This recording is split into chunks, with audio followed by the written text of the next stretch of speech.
What stands out about the creation of Sunbather was, a few things. One, our living situation at the time was, looking back, I mean, I remember in the midst of it, I knew that there was something a little off, but looking back, like, I was, like, really unstable, and it was pretty depraved, and it was just hard. It was just really hard living, and because we wrote that album in our living room, a lot of that, that time reminds me of that, just being in this, like, really shitty living room, and just being really poor and struggling, like, a lot. I mean, we had done Roads to Judah, which we felt good about and had gotten a certain amount of attention, and we wanted to outdo ourselves, and it was just us, and we had lost our whole band, and we just, we're like, all right, well, I guess we gotta go for it. But the whole thing was really stressful. A lot of doubt involved in the process, honestly. Like that record came together in a certain way because of all these factors, and maybe it was meant to be that way, And I like looking back on that time. It was stressful and difficult, but we were also learning a lot, and we were growing a lot, and finding our sound more, etc. Just things like that. We were becoming an actual band, I think, which was funny because we didn't even have a band, but you know what I mean. The latest single that we did for Adult Swim, From the Kettle Onto the Coil, was written as a full band. It's the first song, it's the only song that's been written as the current lineup that we have right now. When you're writing an album and you're writing the mindset of like your full-length record, the thought process is different than, say, just going out and banging out a song, But we were really eager to write. I mean, it had been forever since we had written, and Adult Swim was generous enough to give us the opportunity, and so it was just much more relaxed, and we had fun with it, and I love the way it came out. But I don't think it necessarily reflects like what we'll do in the future, Like we've said previously, I think that it definitely has like a Sunbather feel to it, which even though I think that is our sound, we'll stray from a little bit more with newer material. We just don't want to write Sunbather again, and I think that everyone that we're working with is really proficient and really has a mind of their own, and I think it's gonna be cool just to see those brains kind of meld into one another. Oh god, that was the worst. That was a really unfortunate comment.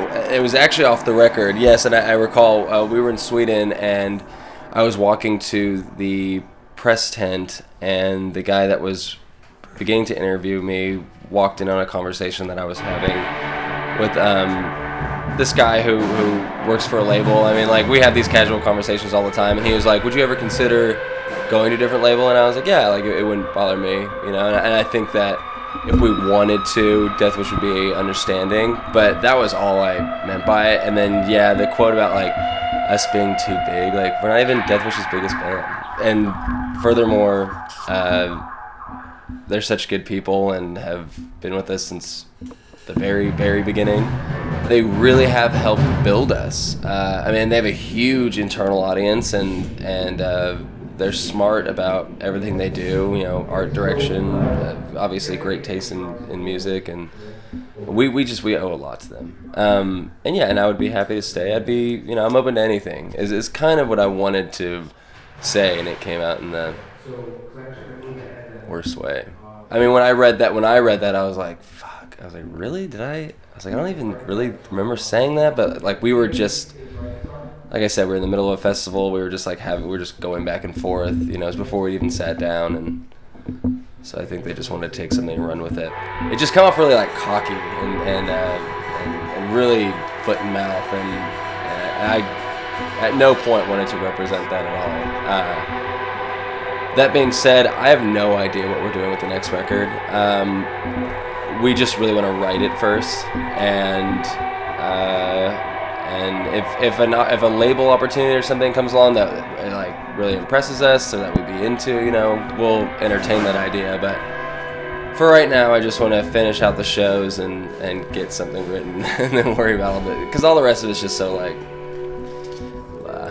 the way, especially say for this Converse thing, and most of the corporate things that we've been involved in have been ran by pretty cool people. I mean, there's always like one guy that's behind it that just he himself almost has a sole interest and convinces his partners or whomever to give money to it, and so you're not dealing with like a lot of moving parts. It's pretty personal, and in this specific situation, fans get a free show, and we get to come out and play, and it's totally cool. I think in a time where music listening is dominated by streaming and downloading and things like that, and there is such an emphasis on touring, in order to sustain yourself as a musician, that these things just kind of, boost that. I don't think there's any kind of like selling out that's particularly being done. Shoe company helping out a band who works really hard otherwise, and I consider it a bone being thrown, and we get to play a free show for people that are stoked. I'm happy to be here in Toronto. I'm glad we made it. The Converse shows have been great, and I think this will end it well, and I'm happy to be here. Mental blocks, you can have the world but still not feel like you have, feel like you want more kind of thing, and I think that's just part of my personality. I think that I'll always kind of have that like chip on my shoulder.